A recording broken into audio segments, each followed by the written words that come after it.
Shalom mon frère, shalom ma soeur.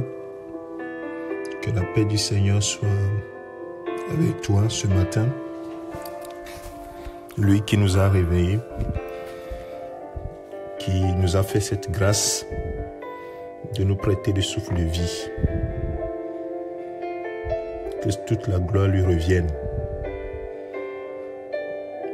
J'espère que tu t'es bien réveillé ce matin et que tes yeux se sont portés sur l'Éternel, ton Dieu, ton Père qui est dans les cieux.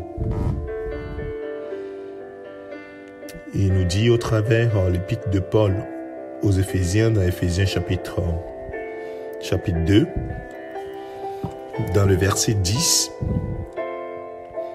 il nous dit « Car nous sommes son ouvrage, ayant été créés en Jésus-Christ pour de bonnes œuvres, que Dieu a préparées d'avance, afin que nous les pratiquions. »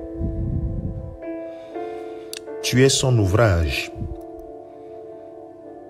Aujourd'hui, le Seigneur veut te dire que tu es son ouvrage. C'est lui qui t'a engendré, c'est lui qui t'a créé. Et la Bible dit que nous sommes nés de nouveau.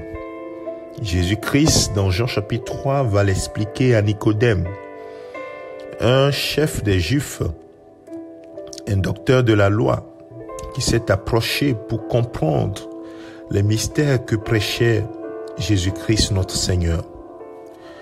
Et Jésus lui a dit, il faut que tu naisses de nouveau. Et il n'avait pas compris.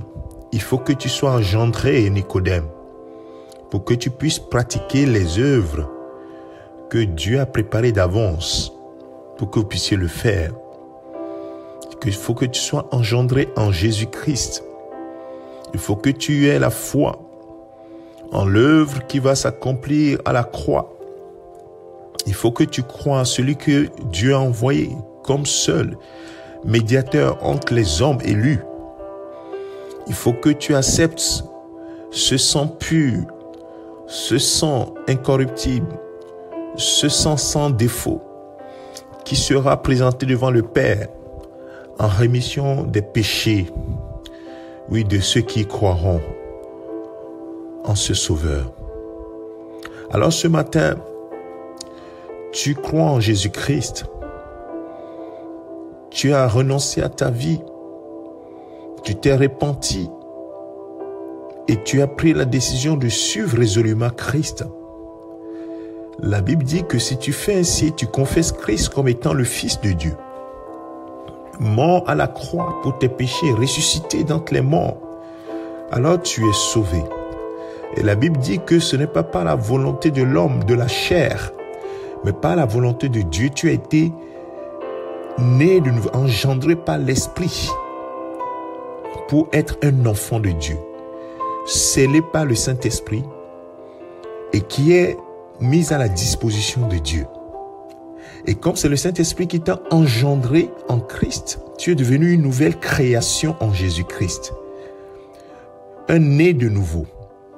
Et comme tu es né de nouveau par la volonté, non pas de l'homme, mais de Dieu, Dieu a préparé des œuvres d'avance afin que tu les pratiques. C'est pour cela que tu dois à chaque instant où le Saint-Esprit te dit, voici tu es un enfant de Dieu, te dit, mon Père, que veux-tu que je fasse pour toi? Tu dois être à sa disposition. Alors ce matin, mets-toi à la disposition du Seigneur. C'est vrai, nous pensons à ce que nous devons, ce que Dieu doit nous faire. Et souvent, cela occupe notre pensée. Seigneur, j'ai besoin de ceci ou cela.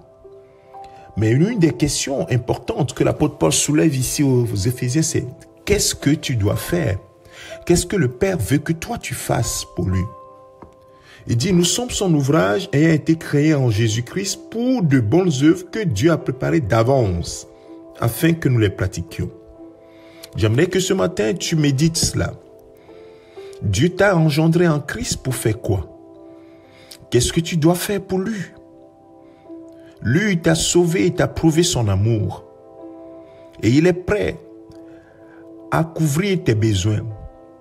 Mais qu'est-ce que toi, tu es prêt à faire à ton Dieu? Est-ce que tu es prêt à marcher dans ses voies, et a fait ce qu'il te demande de faire. La parole est claire ce matin. Tu es son ouvrage et tu as été créé pour des œuvres que lui-même, il a déjà préparées d'avance. Alors, mon frère, ma sœur, demande-le, Seigneur, que veux-tu que je fasse? Montre-moi comment je dois marcher et ce que je dois faire. C'est ça qui doit être ta prière. Et c'est ma prière pour toi ce matin. Mon frère, ma sœur, que le Seigneur t'aide à découvrir ce qu'il veut que tu fasses chaque jour. Ce qu'il veut que tu fasses chaque jour. Ainsi, le Père nous a aimés véritablement en Jésus-Christ et nous associe à son œuvre. Quel privilège tu as, frère. Quel privilège tu as, ma sœur. Alors réjouis-toi en Jésus-Christ de ce que le Père qui est dans les cieux a trouvé bon de t'associer à son œuvre. Et dis merci en tout temps, à chaque instant et en tout lieu. Merci Jésus pour la croix. Que le Seigneur te bénisse ce matin. Je te souhaite une excellente journée dans la présence de ton Dieu. Au nom de Jésus-Christ.